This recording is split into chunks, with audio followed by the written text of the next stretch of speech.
We are now. We're live.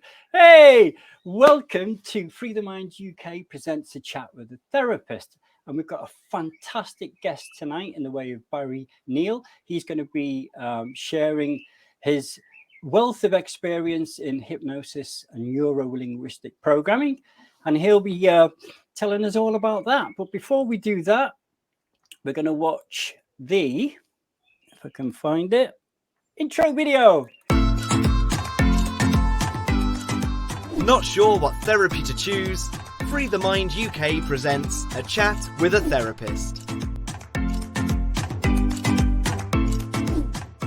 Join us live for an up-close informal discussion of the various holistic therapies available, helping you make that important choice.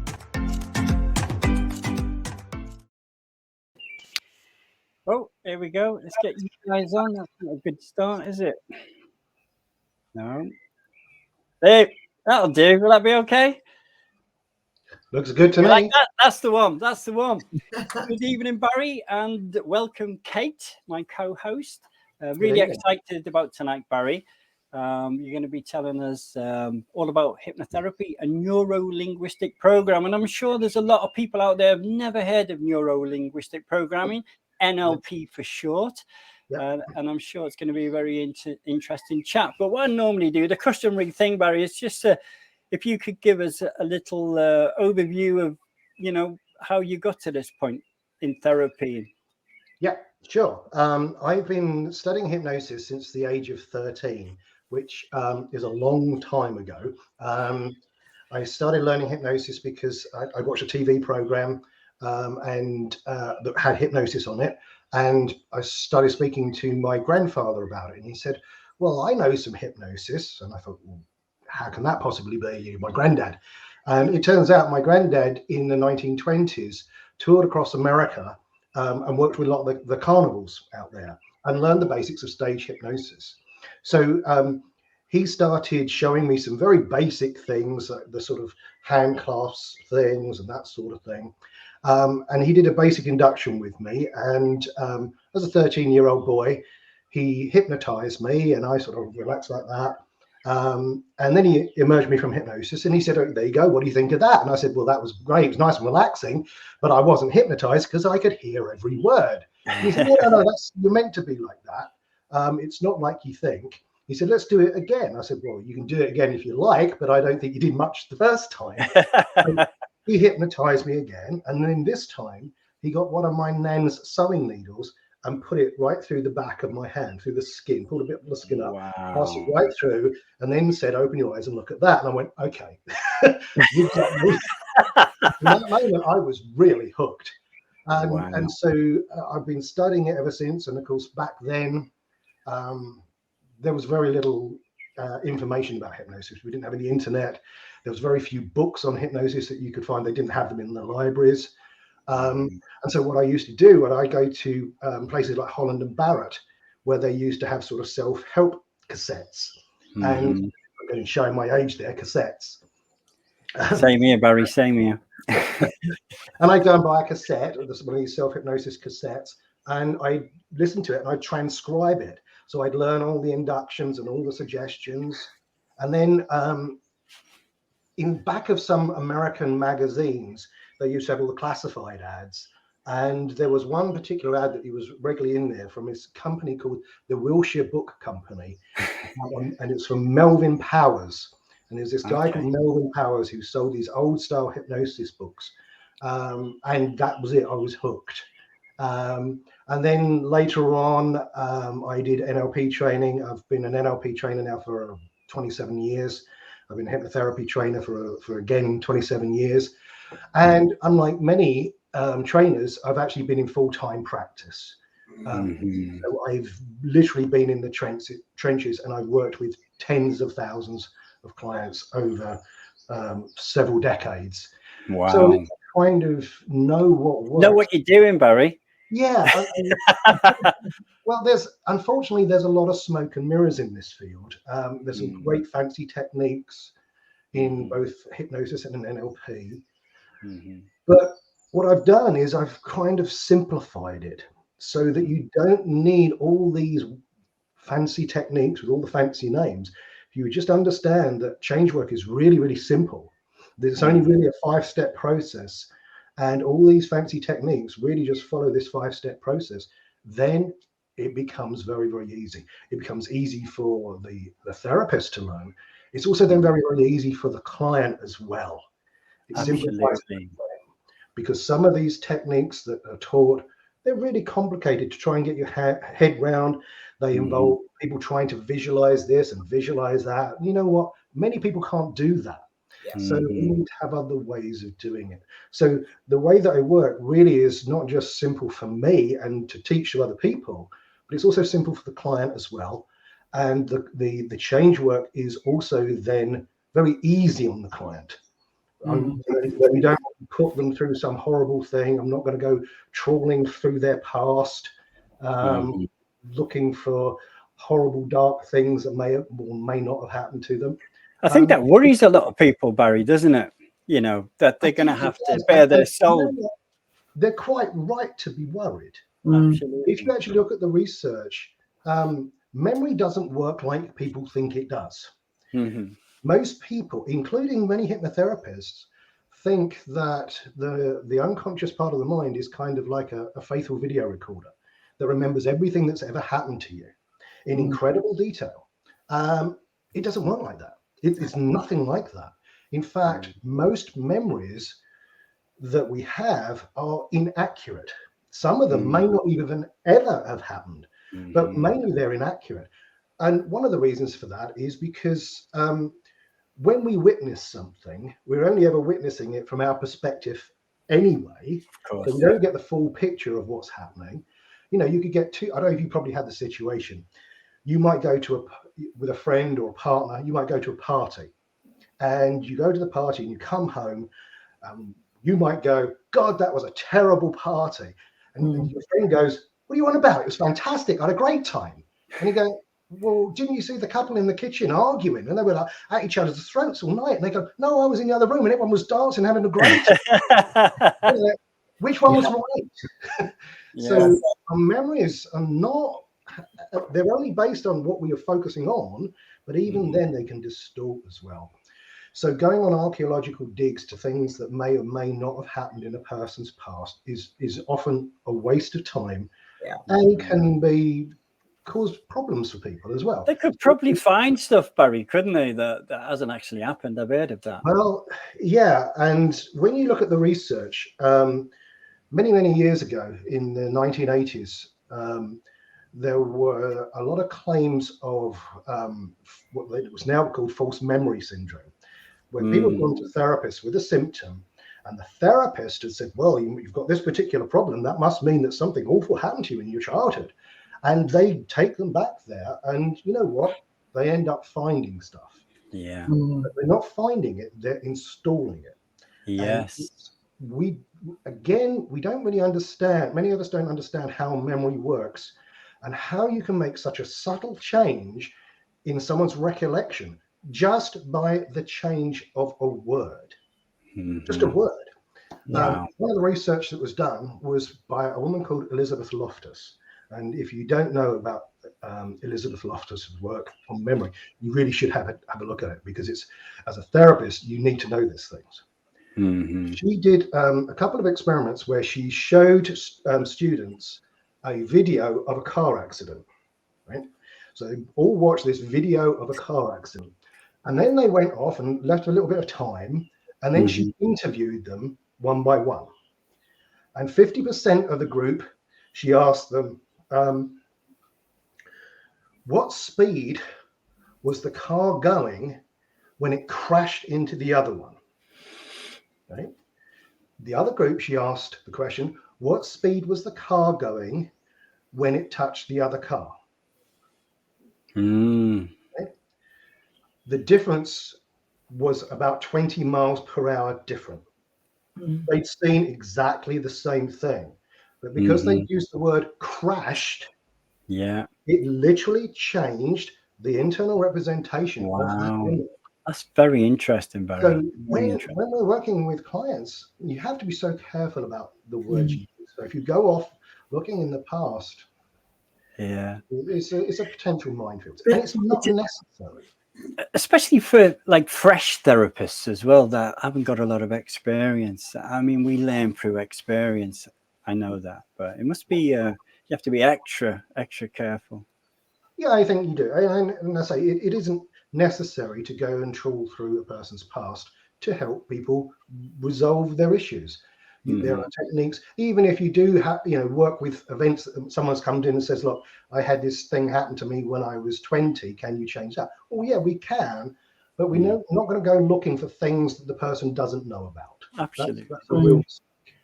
Well, Barry, I'm going to ask you a back to sort of basics question, and for the viewers that have got no idea about hypnosis or NLP, we're going to talk about NLP in a little bit, but hypnosis in particular, what is it? What is it? Let's start with a small question, huh? Okay. Well, here's the thing. I've changed my mind on this many, many times. If I look back at some of the manuals that I used to teach 15, 20, 30 years ago, I sometimes look at it and cringe because I've changed my mind about what hypnosis is and how it works many times. But hypnosis certainly isn't what most members of the public think, but it's also not what most hypnotherapists think, because unfortunately, many hypnotherapists are still being taught old-fashioned models that really need to be put away, and we need to focus on the more modern research that's happening that really lets us know what hypnosis really is. Most people's idea of hypnosis is that they are put into some sort of trance-like state, that hypnosis is some sort of altered state of consciousness, and that it has to do with deep levels of relaxation. And I see this even today. If I look at a hypnotherapist's website, often you'll hear the phrase, hypnosis is a deep state of relaxation. It isn't. It just isn't. It has nothing to do with relaxation. It has nothing to do with trance. And it has nothing to do with an altered state of consciousness. Now, that's not to say that you cannot create relaxation or trance or an altered state of consciousness with hypnosis, but it's the other way around, because hypnosis, if you look at the research, and this is not just recent research, this goes back 150 years.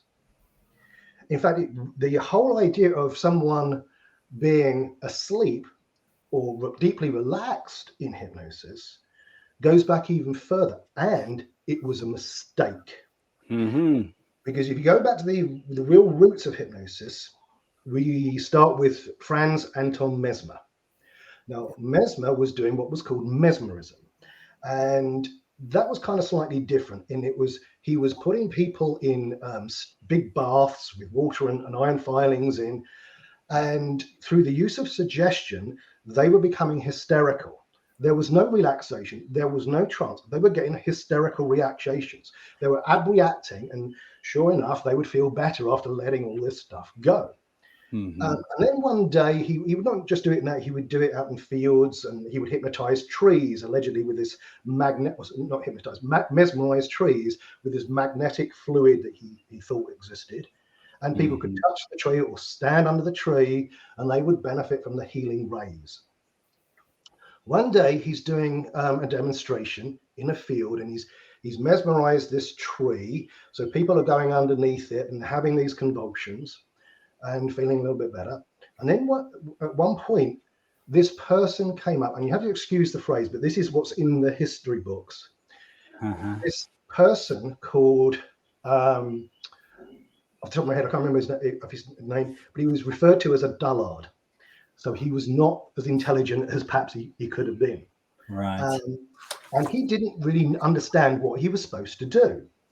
So he sat down under the tree, leant against the tree, fell asleep.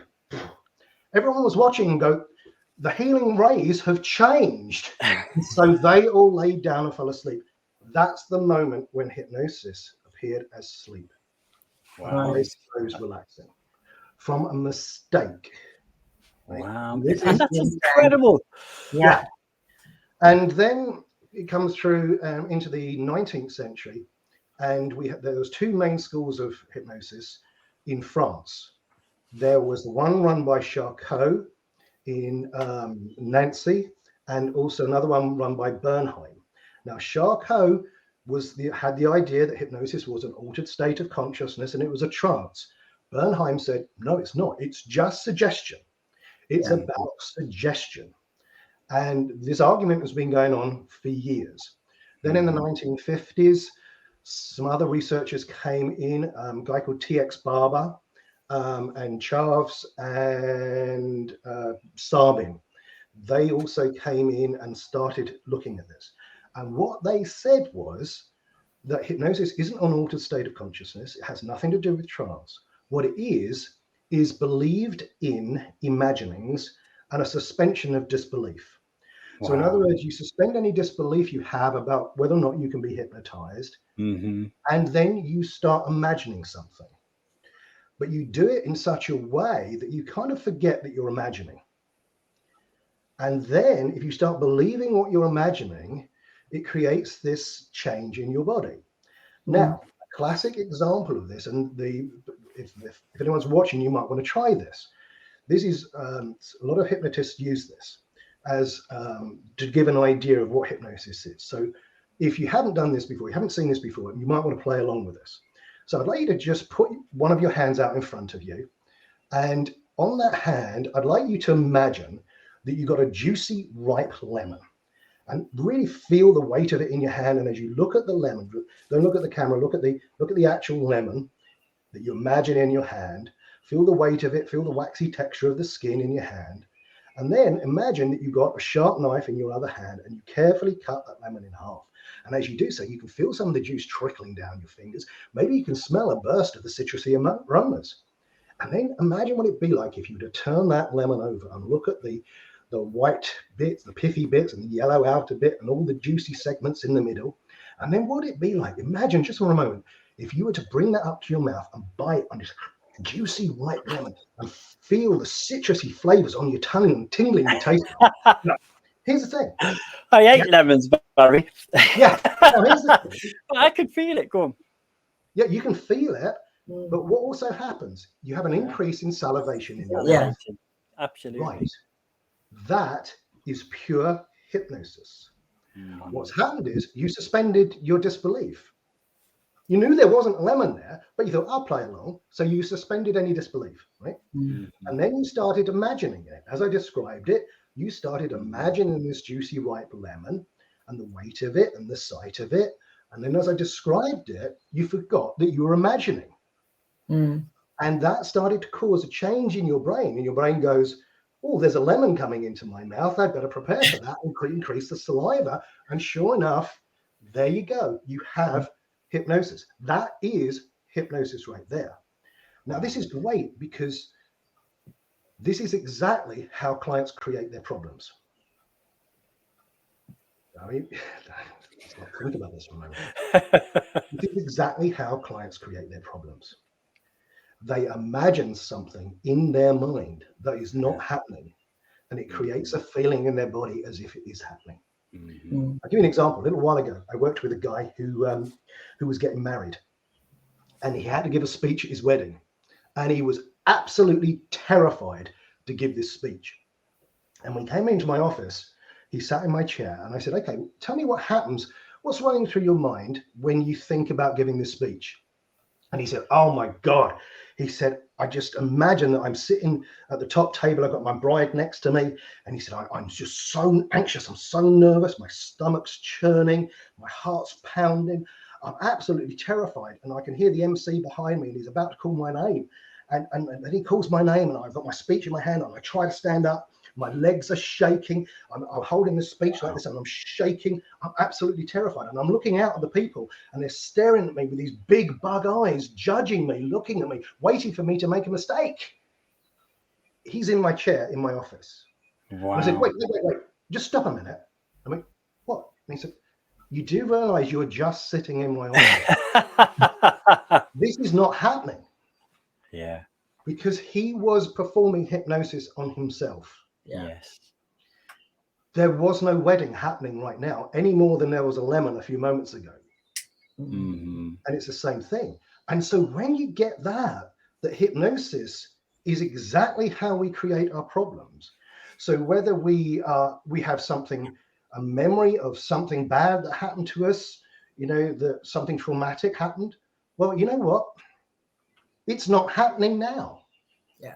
Mm. It's just what we're imagining right now. And it creates that feeling as if it's happening because we forget we're imagining it. Wow. The moment we can realize that, then we can use that same power of hypnosis to change it. Mm. So the mechanism of a problem is exactly the same as the mechanism of hypnosis, which means that hypnosis is one of the best ways of changing problems because it uses the exact mechanism to change the problem. So that's how it works. So it's not about an altered state. This whole idea that you have to relax is not necessary. We just did a lemon thing there, and it created the response. You had a here's the thing: some Still people got talk it. deep trance phenomena. Yeah, deep trance phenomena in hypnosis. That you have to hypnotize someone to a very deep level to get things like numbness or hallucinations or amnesia. No, you don't. We just had a visual hallucination. When you started imagining a lemon in your hand, that's a visual hallucination. It causes change in your body. It's We don't interesting. need I was going to say, Barry, when I first trained, we actually trained in 1992 in the old days with Neale French. well, it's in black and white then. Yeah, and here's the thing: what we now know is that it's actually counterintuitive. And in fact, the deeper, because you can use hypnosis to relax someone, and so I want to backtrack on this. The hypnosis bit is the suggestion and the response to the suggestion. So if you say to someone, I want you to take a deep breath and relax, if they take the deep breath and relax, the hypnosis bit is the response to the suggestion. The relaxation is the effect.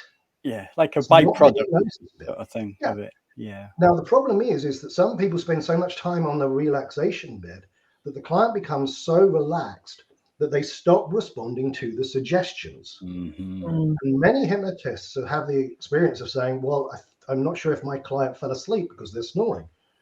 Does it still work? And the answer to that is no, it really doesn't. Now, you could argue that if someone goes so deep that they fall asleep and then you emerge them at the end of the session and go, wow, you're a great subject. You really went deep there. That means it worked. Well, then the placebo part is at play because you suggested that.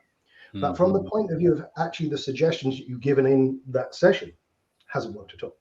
So the deeper someone goes, in fact, the worse they're likely to respond to suggestions. Wow. So, and people dispute this, but I trained back in about 1989 with a doctor called Dr. Angel Escudero. Now, he was featured on a BBC documentary in the late 80s. And I think it was called something like Your Life in Their Hands or something like that. And he's a Spanish doctor, a surgeon who was performing operations on people with nothing more than waking hypnosis suggestion. The client, the patients, I mean, I saw the video of it and you can still see it on YouTube, where he's working with a woman who's got a curved leg. Her femur is bent. She is not anesthetized. She is having a chat with the nurse, and Escudero has opened her thigh up, broken the bone, and reset it while she's talking to the person. Not deep hypnosis, just waking suggestion. And he gave her the suggestion that basically she holds saliva in her mouth. As long as she's holding saliva in her mouth, she will feel nothing. And she didn't. And the whole program was on this. So you don't, even for things like surgery, you don't need these deep states. And so from the client's point of view, it takes away the fear, because hypnosis isn't about you relaxing and going comatose and not being aware of anything. That's not hypnosis. Hypnosis is about you actively using your imagination. It's passive. It's not passive. It's active. Mm-hmm. Hypnosis is active. You actively imagine what the hypnotherapist is asking you to imagine, and if you do that, you get the result. And of course, if you don't, you don't. So it's an active process that the client participates in, and there is absolutely nothing to fear because you're just using your imagination. Mm-hmm. That's really it. Now, I know when I say, well, it's just using imagination, but it's a little bit more, because you get caught up in the process and you start believing what you're imagining in the same way as you believe your problems are real. That this thing is in your past is still happening, or this wedding is happening right now. It's you get so caught up in it, but hypnosis allows us to change it, and it allows us to change it very, very quickly when it's done in the correct way. And there's loads of research on this now. There's Erwin Kirsch, who's one of the top researchers in the field of hypnosis today.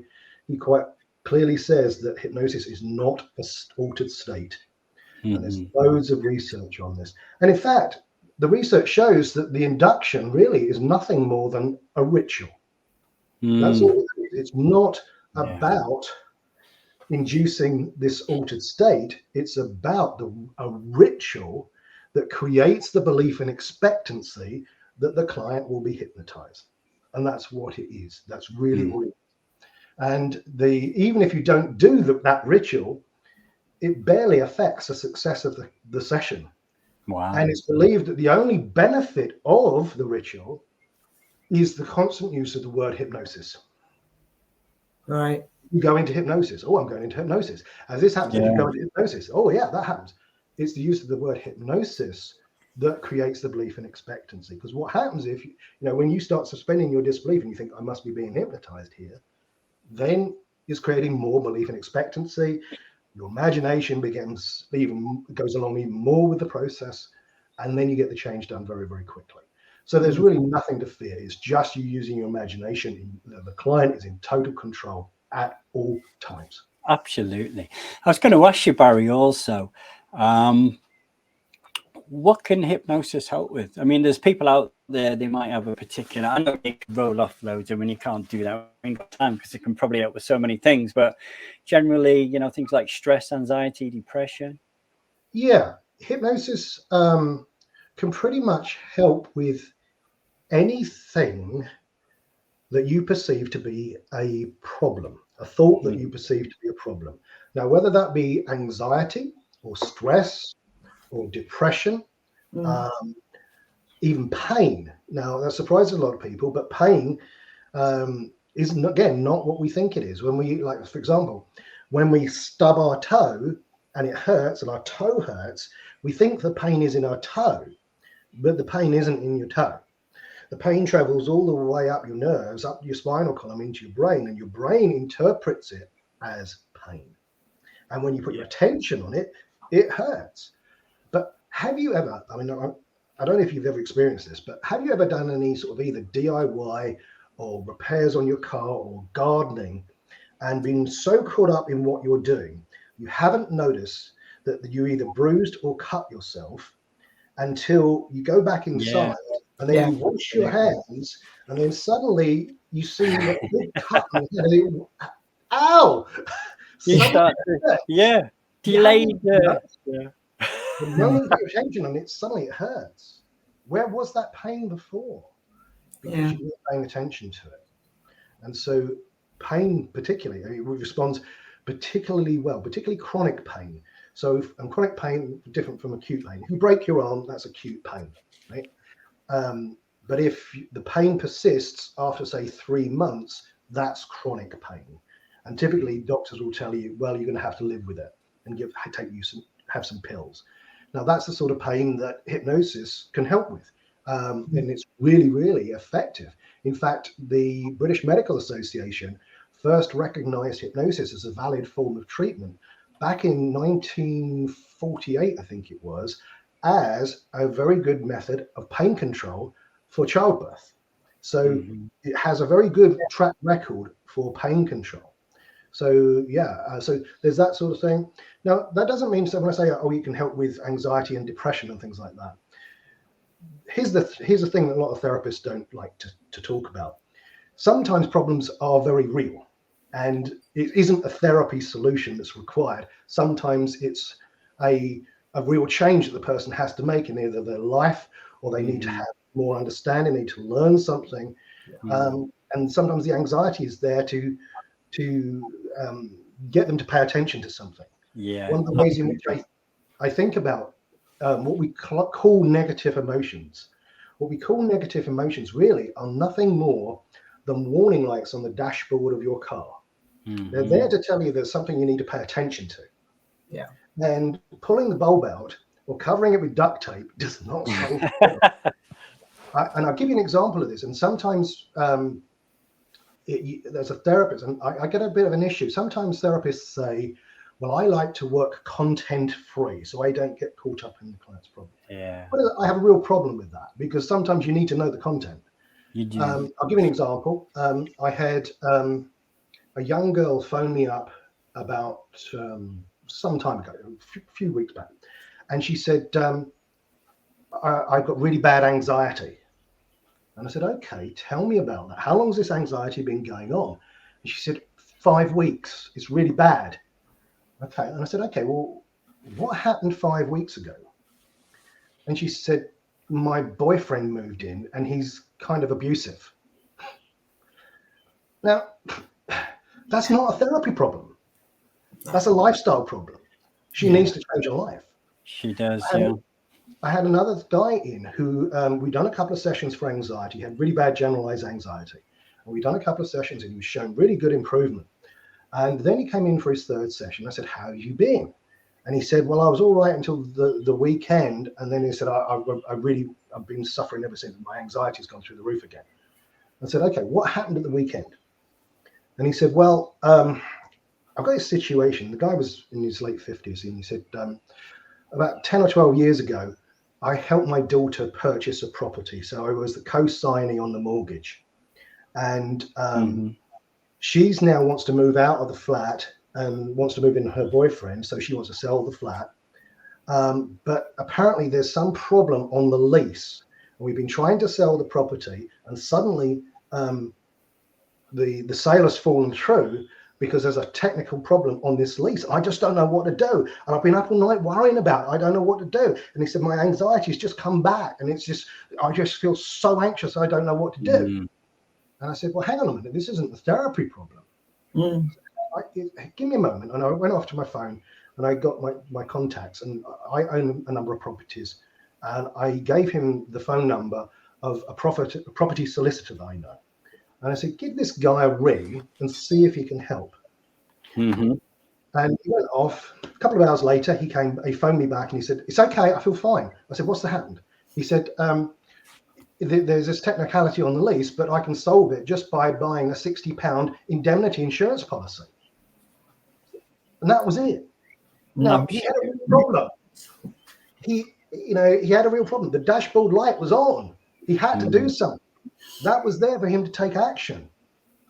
If we'd have just said, okay, think happy thoughts, do some meditation, blah, blah, blah, it wouldn't have solved the problem. Absolutely. Sometimes problems are absolutely real, but a lot of times it's all in the head as well. So, and I think that's important to get across as well. Definitely. Yeah, because sometimes people's problems are very, very real. If someone is in an abusive relationship and they've got anxiety, then taking away their anxiety is not helping them. The stimulus is still there, isn't it? Yeah, I've had people phone me up and say, look, can you help me? I'm really lonely. Can you hypnotize me to stop feeling lonely? No. Loneliness is there to tell you to get out and go and meet people and enjoy your life. That's what it's there for. It's a warning on the dashboard of your car. You need to do this. Taking away that person's loneliness, that's emotionally crippling them. So you need to be aware of this. Yeah, I've got to say, I do a lot more teaching about awareness of what's going on around people's lives than anything, because if I don't get that content first and able to say to them, well, look, how about this? And, obviously this isn't working. So what about you change that? Most of it's done. Exactly. within the content. Yeah. So Most true. people, if we think of these emotions that we're classing as negative emotions, as warnings on the dashboard of your car, Yeah. that they're there so that you pay attention to something. If you pay attention to it, there's a phrase that's I learned many years ago, and it says you can have everything you want in life to the extent that you pay attention. To the degree that you don't pay attention, you pay with pain. I was going to say, Barry, it's like pain, isn't it? Pain is a signal to the body that you've got to, check it out. Yeah, exactly. And this is what it is, emotional thing. So hypnosis can work with all sorts of problems, and it helps really change the way people think about their problems. And this kind of brings us over to then talking about NLP, because NLP really is about learning how people think. Yeah, I think it's a fascinating subject, Barry. And I've got to be honest, when I first came across it, it was like training to be a lawyer. It was a completely new language you had to learn. They were using words I'd never heard of. And it made it, for me, only for me personally, it made it a bit more of a challenge to understand the context more because of the word. It was obviously. Yeah, it was certainly.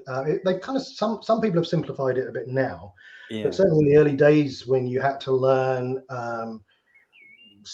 strategy elicitation and all the different types of what they call submodalities and language patterns and things like this and meta programs, trying to hold that in your head and work with a client was virtually impossible. I mean, it was just too much. But hypnosis, NLP really is about the structure of how people think. It's not necessarily about therapy, but it works really well with therapy when we understand how it works. And according to NLP, people think in just a number of ways. They either make pictures in their mind, or they say things to themselves, and that makes them feel a certain way. That's really all it is. So they're either remembering some event from their past that was maybe traumatic or upsetting, and when they think of that, that makes them feel bad. Or they see something external to themselves, like someone with a dog phobia. If they see a dog, they feel bad.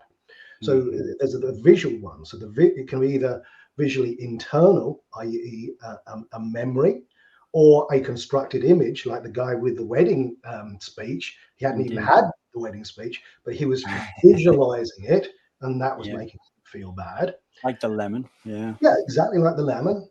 Or it can be external. So you look at your boss's face and it makes you feel bad. That sort of thing. So that it can either be visual internal or visual external, so outside of yourself, or it can be something you're saying to yourself. So maybe you're repeating something that you heard as a kid. You're not good enough. You'll never be good enough. And you keep saying that to yourself. Oh, I'm just not good enough. Or I'm going to be really scared.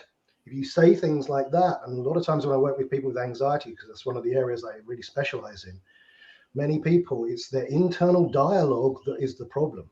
They're talking to themselves at 90 miles an hour going, oh my God, if this happens, oh my God, this happens, and that will happen. And the whole world's going to, it's their internal dialogue.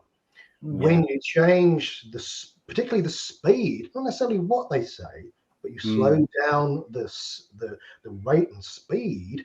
I mean, just imagine trying to be anxious if you talk in a really I love that, Barry. Yeah, it's got to be impossible. I'm so anxious today. You have to talk to yourself really, really quickly. Yeah, that's the only way you can do it. You have to talk to yourself really, really quickly. So NLP, what it does is, from the therapist's point of view, helps the therapist identify what specifically is the client doing to make themselves anxious or to make themselves depressed. And of course, from when the client first hears that, they go, I'm not doing this to myself. I'm not making myself depressed. I'm not making myself anxious. And I agree, they're not consciously doing that. Then no one comes in and goes, I'm going to be depressed today. I'll show you. But they're doing it unconsciously, but they are doing it. And what NLP allows us to do is to use specific sets of questions and specific observational skills to detect exactly how that person is doing that. And if we change how they represent the problem in their mind, whether that be a picture or whether that be the sound, what they're saying to themselves, if we change that, either one or both, even better, then we change how it feels. So, for example, I'll give you an example. Can either one of you think of something from your past which, when you think about it now, kind of makes you feel bad? I've done so much work on myself, Barry. No, this is the problem. Have you got any things that sort of slightly makes you feel bad? A memory that kind of makes you feel bad? Come on, Kate. Do I have to say it though? No, good. I wouldn't want to. No. Like a visual memory of it. Yeah, I've got it. Yeah. You've got a memory in your mind of it. Okay, yeah. Great. Now, I don't need to know anything about what is the problem or the content or anything. Okay. But I'm going to ask you questions about how you're thinking about it. This memory, when you think about it, is it close to you or is it far away? It's close to me. Yeah. Now, here's the thing. To be bothered by something, it has to be close to you. Okay. Now, is it color or is it black and white? It's color. I thought it might be. Okay. Now, here's the thing. You know, like on old television sets where they got the dials on them, the color and the sound and all those sorts of things. I want you to imagine grabbing the contrast button and turning the contrast of that image down so it fades from color into black and white. So you just see a black and white image. Yeah, done. Yeah. As you do that, do you notice how that changes how you feel? Yeah, I don't feel Slightly changes it. Yeah. Yeah. Okay. Now take that image, and I want you to take it from in front of you, and I want you to push it off into the distance, so it's way off in front of you, about 100 meters away. So see it way over there, about 100 meters away. Yeah. Yeah. As you see it way over there, 100 meters away, notice how that changes how you feel. Yeah. I'm detached. Yeah, it becomes detached. Now we just shrink that image down until it's the size of a little black postage stamp, barely protruding beneath a blade of grass. It doesn't bother me now. No, notice how that really changes how you feel. Yeah, okay. Yeah. Now, again, like on those old TV sets, they have the brightness dial. I want you to imagine grabbing that brightness dial. I want you to brighten it up really quickly. So see it small and dark, and then suddenly whoosh, white it out. White it out. Do that 3 times. See it small and dark. White it out. See it small and dark. White it out. Yeah. Yeah. Okay. Now open your eyes. Just look around the room again. Just like. Okay. What happens when you try and think of that memory now?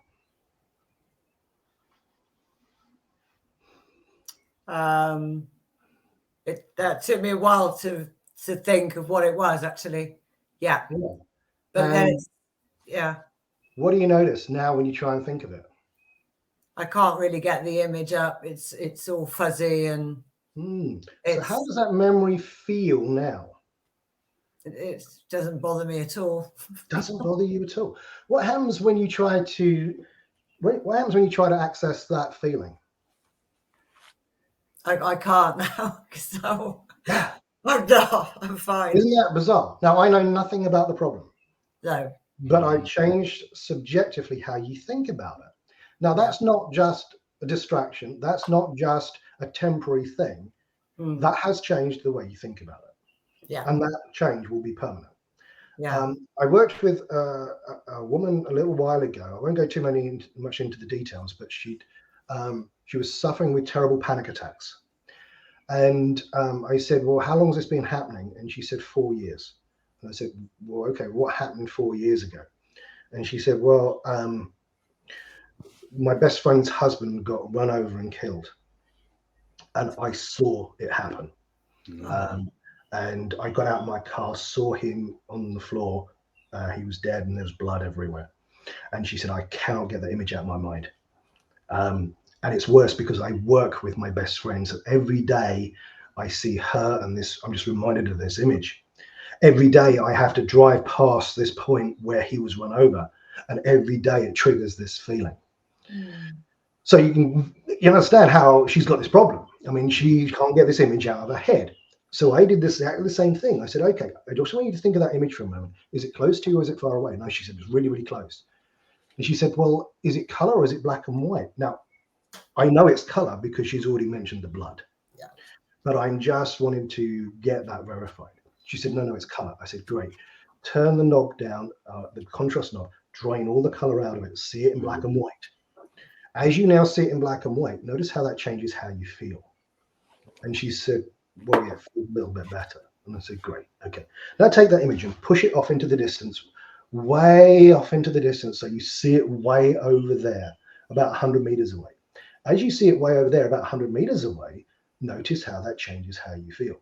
Now, for the therapists who are watching this, I'm not saying, does that change how you feel? Because the answer to that question is either yes or no. I'm not going to. I'm going to use a presupposition of awareness, big technical term from NLP. The big one. And it said, notice how that changes how you feel. Yeah. Right? So it's not a question of whether or not it's changed how she feels. It's whether or not she's noticed yet. Yeah. So she said, yeah, no, that's a lot better. I said, great. Shrink it down to a little black dot about the size of a postage stamp. As you see it small and dark like a little black dot over there, notice how that changes how you feel. Yeah, it feels a lot better now. Thank you. Great. Excellent. Now turn the brightness up. You know, like on the old TV sets, turn it up.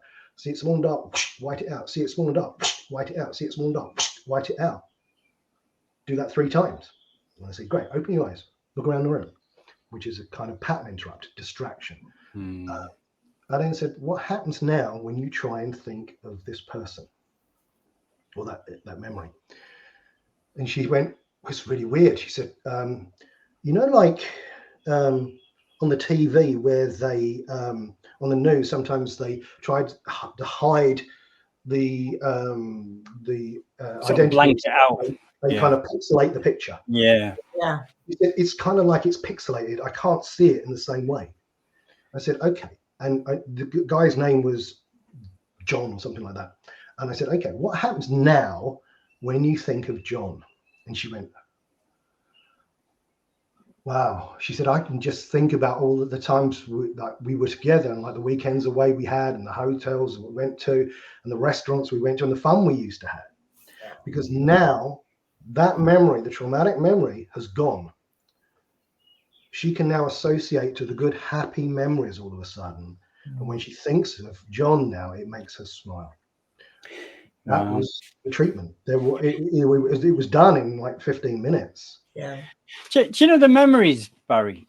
When you say gone, I know you don't mean gone, I guess. Like what happens to those memories? Do they just get put in the appropriate memory banks like a normal memory, or or do we know? We don't really know, do we? Well, we do and we don't. Memories aren't stored like we think they are. They're not like in a filing case. They're stored all over the brain and then they're brought together as a representation. It's not like memories. The brain doesn't work like with the memories like a filing cabinet or a video recorder. It's more like the blender with a lid off. They're everywhere. So every time you recall something, you bring back together this memory and you construct it. Ernest Rossi, for those hypnosis fans out there, used to say that every memory reaccess is a reframe, and that memory, in fact, is a active synthetic process that you're bringing things together. Now, in the last 20 years, there's been some incredible research on memory. And this, to me, is the bit that explains why and how therapy works. And it's called memory reconsolidation and prediction error. Really complicated title, but it really explains how memory works. It used to be thought that when you had a memory, that memory was fixed. There was nothing you could do about it. And you went to a therapist and you could talk about the memory, and maybe given enough time, maybe you'll be able to reframe it in some way, maybe get a little different perspective on it in some way, or get some understanding, or accept what happened.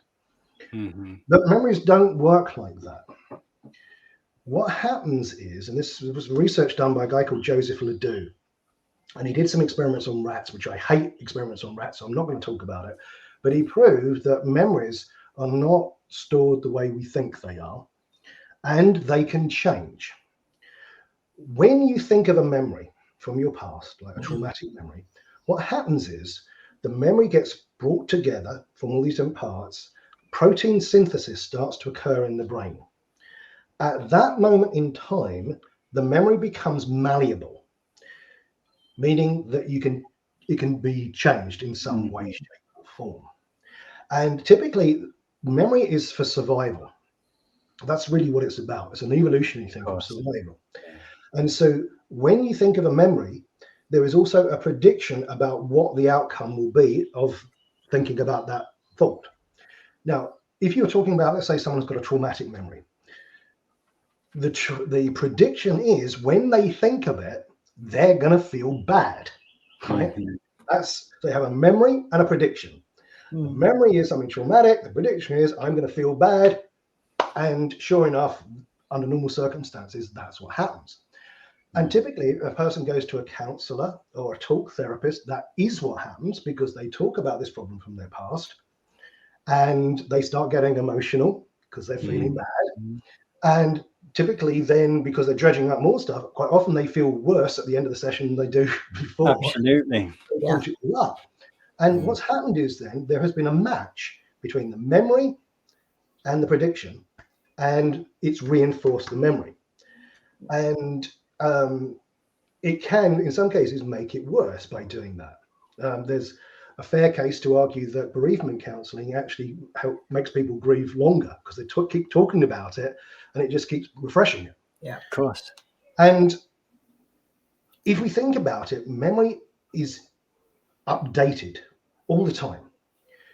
You imagine 100,000 years ago, caveman in his cave wakes up in the morning and goes, right, I'm really thirsty. I need to get a drink. Where do I get water from? And he goes to his memory banks. Oh yeah, I know. There's a little creek down the bottom of the hill there. I'll get some water there. So he trudges down the bottom of the hill, gets some water, comes back into his cave, makes some tea. Now, in that situation, there's been a memory. He's accessed his memories. Where do I get the water from? Down by the creek. There's been a prediction. If I go there, I'll be safe. Goes down there. Prediction matches. Everything's fine. But then one day he wakes up in the morning and goes, okay, I'm thirsty. Where do I get the water from? I know, down the creek. I'll go down there. So he walks down to the creek. Suddenly there's a saber-toothed tiger down there. Suddenly amygdala goes into action. He runs like hell, goes back to his cave, slams the door, heart's pounding. Now, there's been a massive prediction error. The memory is, if you go there, you'll be safe. Massive prediction error. So the error has to be updated in that memory. Yeah. So tomorrow morning, when he wakes up and goes, okay, I'm a bit thirsty. Where do I get the water from? Shit, I'm not going down there. Yeah. The memory's changed. Absolutely. Now, we've all had examples of this. How many people have ever met someone, or maybe even been in a relationship with someone, and you thought they were great? both of us. And then you found out that they were the devil in disguise. Oh, God. Yep.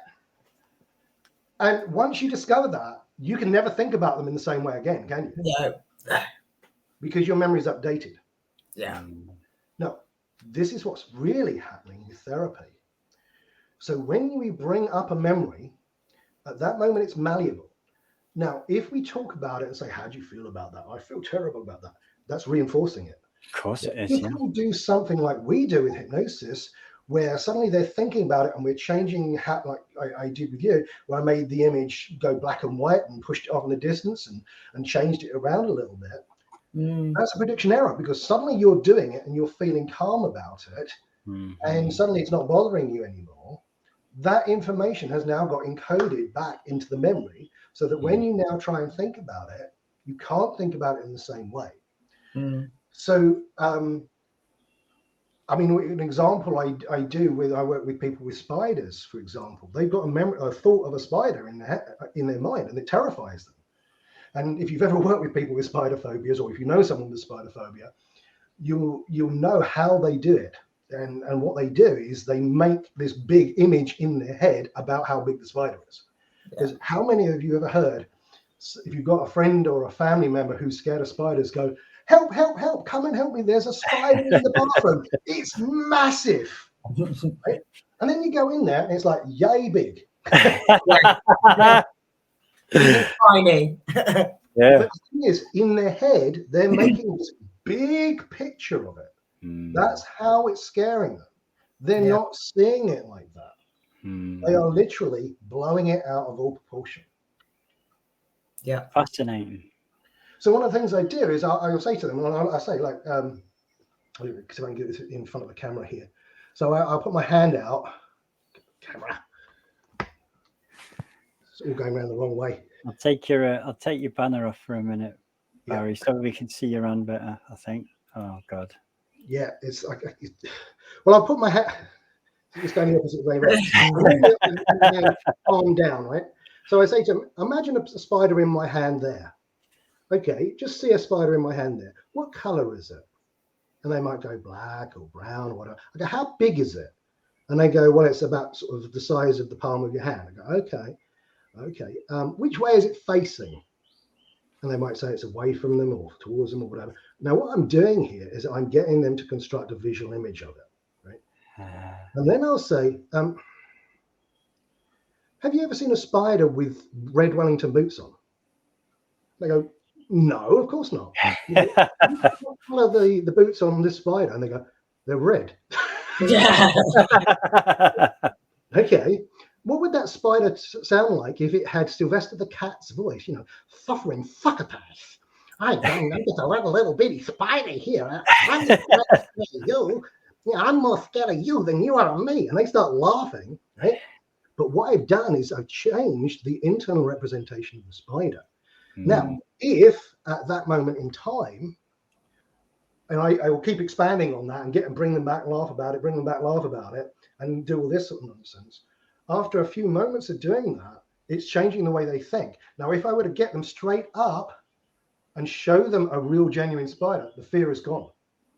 Now, it may not stick if they don't see a spider within about 24 hours, because they'll convince themselves to go back the other way. But we're literally changing the way, and that's memory reconsolidation. So if we get someone and they've got a traumatic memory and we shrink that memory down, we have them see it on the floor way over there in the distance, that's not how they normally do it. That's changing the memory in some way. And if we get them to run it forwards or backwards, that's not how they normally do it. That's a prediction error. If we get them to see it as a cartoon, that's a prediction error. It won't run the same way. Sorry, Barry, go on. No, go on. No, I'm sure there's viewers out there listening to you talking about this, changing the internal representation of it. There must be, it's simple, but incredible. It is a lot. It's a lot simpler than we imagine. So, when the guy who was talking about being really scared at his wedding, now, if I was standing giving a presentation and I could see people out in front of me with big bug eyes staring at me like, that would be scary, wouldn't it? Well, no wonder he's scared. Yeah, but absolutely. What I did, and you've obviously heard this thing before, and it's something that's common that they say to people. Imagine the audience just sitting there stark naked. Yeah. That changes it. Because if you did stop and think of them stark naked, you're not going to be panicking the way you were. Really not. So it's how we think. So NLP really allows us to find out how a person is thinking about the problem and then change it in such a way. And we can change the pictures. We can also change the sounds. One of the things, oftentimes, just a subtle change. Like I would get with clients, and they often tell me that that they don't feel good enough. And I say, how do you know you're not good enough? And often you'll see them and their eyes will drop down and they'll go, well, I just tell myself I'm not good enough. Now, at that point, I know they're talking to themselves and they're telling themselves they're not good enough. So I say to them, okay, so when you say that to yourself, whose voice is that? Is that yours?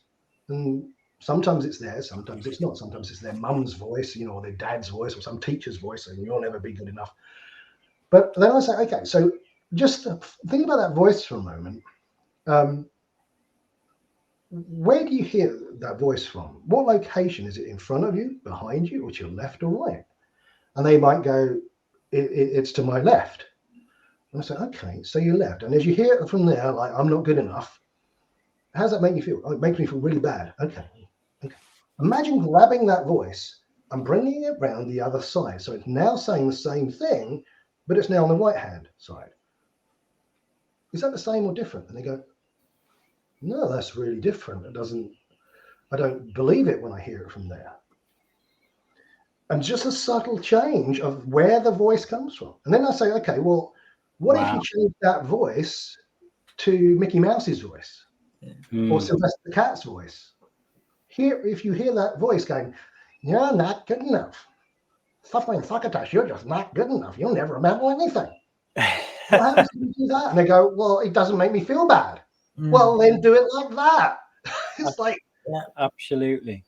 But Barry, we've got. Oh, sorry, go on. No, we've got a question. Well, actually, James. Howdy, James. Well, he's saying you can't change the past, but you can change the perception. Well, yeah, you can change how you think about what it. you've been talking about. Past at all. I mean, there's absolutely nothing you can do to change what actually happened. Yeah, but it's not happening now. Exactly. That's the thing. It's not happening now. So we can change how we think about it. And if we change how we think about it, it changes how we feel. Absolutely. Yeah.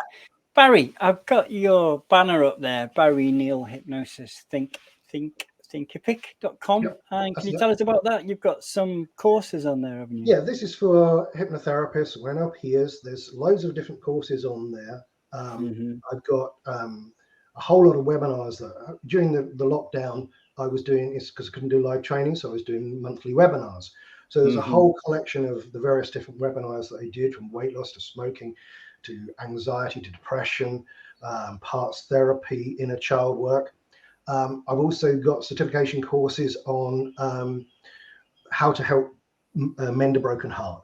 Now, if there's ever something that's needed, this is it right now. There's two things that my phone rings off the wall for at the moment. One is anxiety. The other one is heartbreak, because the last 2 years, it's put such a strain on people's lives. Of course, yeah. And so many people are coming out of this lockdown and moving on with their lives. And some people are really heartbroken. And I can tell you, it's the most rewarding work, because I've worked with people who have waited a heck of a long time to seek help. I worked with one poor guy who was 70 years old. He had his heart broken when he was 20. He's never been in a relationship. That's a long time. Unbelievable.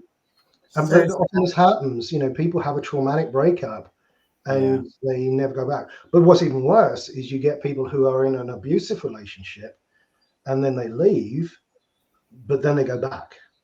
And then they leave and then they go back. Yeah. And there's techniques in this to break that cycle, because that's such a destructive cycle for people. But also those people who've, perhaps if they've been in an abusive relationship, they've been gaslighted, where they're told they're not good enough, they're not lovable, they're too fat, they're not pretty enough, and things like that.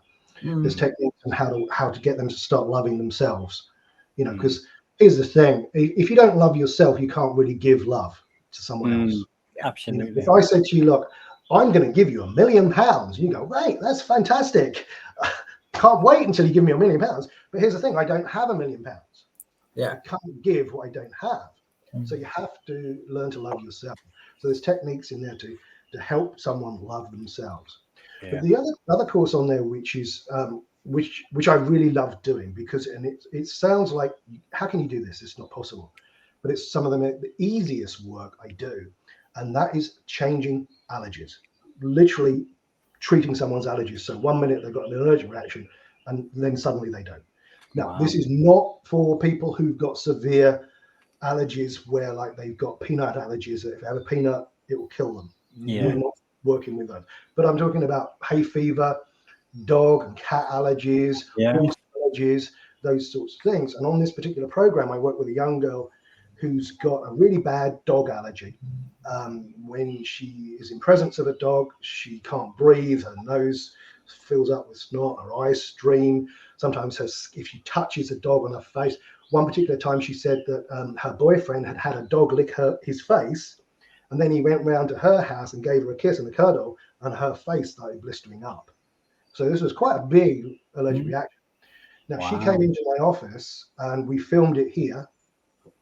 And from the start of her walking in the door, sitting down in front of the camera and me asking her name, to the end where she's got a bag of my German Shepherd's dog hair and she's holding it like this. Wow. That's fascinating, Barry. Wow. 15 minutes. Brilliant. That's the whole thing. I'm signing up, Barry. Yeah. And then 10 days later, what she did was she left the office and then went back to her mum's house, who has a dog. She's not been able to visit her mum without being full of antihistamines. And then she couldn't stay. She spent a week at her mum's house. And she gives me a testimonial on the video saying that she hasn't had any symptoms all that time. Wow. Brilliant. This is really powerful stuff. Yeah. So we can do this, and it really changes people's lives. If someone's got really bad phobia, an allergy to dogs, cats, or horses. I mean, I've got people who've worked with who really want to ride a horse, but they can't because they're allergic to horses. They love horses, can't go near them. It can really affect their life, can't it, Barry? Like you say, they can't go and visit their mum for years because they've got a cat or a dog or something. Yeah, I mean, imagine when you get people going into a relationship and they meet someone, they go out on a few dates, they fall in love with them, then discover they got a cat and they got a cat. That wouldn't be good. Like, Barry, can people go on this link and they'll find all your courses there, basically? Yeah. Yes. Yeah. And also, you do a lot of YouTube stuff, don't you? Yeah, there's a lot of free stuff on YouTube. I mean, I've watched lots of your videos, Barry, and I've used the techniques the way you've taught them, and they've worked beautifully. I try to simplify things for absolutely people. Mainly because that's how I can understand them. I was just like everybody else, and like overwhelmed with some of these things, and I thought, okay, there must be something. There must be a structure to this. There must be a simpler way of doing this. And it really is. So, but there's a lot of videos on there covering loads of different things. So that's great. Obviously, you go into a bit more detail with the other stuff. And of course. The courses are really in depth. I mean, if you've ever been on any of my webinars, it's chock full of information. And this weekend, I've got one on parts therapy. And again, parts therapy is one of these things. If you're a therapist, you can really screw up with parts therapy. No one talks about this, but you can really screw up with parts therapy. Right. Did you know that you heard of multiple personality disorder? Yeah. Did you know there's not a single case of multiple personality disorder that was not installed by the therapist? Really? Right. Wow. Never existed before the person went into therapy. Wow. Interesting.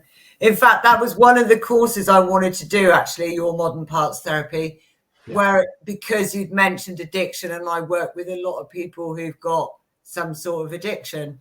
And you have to know what type of parts therapy, because addiction is not like normal part, because there's two types of parts. There's what's called simultaneous incongruity, which is happening at the same time. So this is the person like, I really want to save some money, but the sales are on this weekend. It's happening at the same time. I really want this cake, but I want to lose weight. It's happening at the same time. But oftentimes what you'll find with addiction is that it's what's called sequential incongruity, that the parts are not there together at the same time. Right. And you'll work with a client. Let's say someone comes in and they're alcoholic. The alcoholic part phones up, makes the appointment. Now, if you've ever worked with people on drugs or alcohol, take a deposit over the phone, because quite likely they won't turn up, because by the time the appointment comes, the other part will have kicked in and they go down the pub. Yeah. And that's not because they are, lazy or horrible or whatever. It's because they've literally clicked into the other part. Yeah. And you could do a really great session with the sober part. So you're sitting there with your client, you have a great session with them, and everything seems to be going well. And they go, that's it, I'm never going to drink again. You go, yay, I've had such a great session. I'm such a great therapist. And then they come back next week and you go, how have you been? Oh, I got shit-faced on Saturday night. Yeah. Oh my God. You weren't working with the right part of them. Yeah. You were working with the wrong part. That's Sober part, you haven't got to work with that part. So you need to get both parts. Is this using the idiomotor responses when you're doing that? No. Using hypnosis with this? Using hypnosis, mainly NLP. Yeah. I'm not a big fan of idiomotor signaling. Yeah. Okay. Irving Kirsch has got some things to say about that, which are not very encouraging to hypnotherapists who like to use finger signals. I don't know if you, Dan Cleary, German Shepherd, I thought you had a Malinois. I can't Dan, my friend Dan. I did have I didn't have a Malinois. I had a Belgian Shepherd, which was a Tavern, but as you know, Dan, she died last year. But I've got a German Shepherd as well, who's 8 years old, and he's very much full of life. He's about 8 stone, and he's full of life. Fantastic. Well, look, Barry, we have gone over time a little bit. I'd love to carry on talking for another hour, honestly. Anytime you want to have me back, I'm more than happy to talk about another subject. Really fantastic, because it's such a vast subject. Exactly, so much to talk about. You can't really get it all in an hour. Obviously, I hope the viewers watching. I'm absolutely sure you'll definitely get something out of this. You can check out Barry on his YouTube channel. Yeah. You can obviously, like I mentioned before. No, that's the wrong one. Sorry, Barry. I'm just trying to find the link for your courses. Yeah, it's been amazing. Great. Barry. Absolutely. Good. So it's good for me. I was really appreciate it. No, it's been amazing, and I'm sure people are going to really benefit from this. Super. I'd like you both to stay on just for a minute after we go off live. So, everybody watching, thanks for watching. Thanks, everybody. Indeed. If you've enjoyed the chat, which I'm sure you have, don't forget to like, share, and most importantly, subscribe, because it really helps the channel get the information out there to the people who need it. So thanks for watching, and we'll see you next week. We have Janet Thompson with Thought Field Therapy. It's going to be a good one. Hey! Fantastic. Okay, bye, everybody. Bye now. Bye.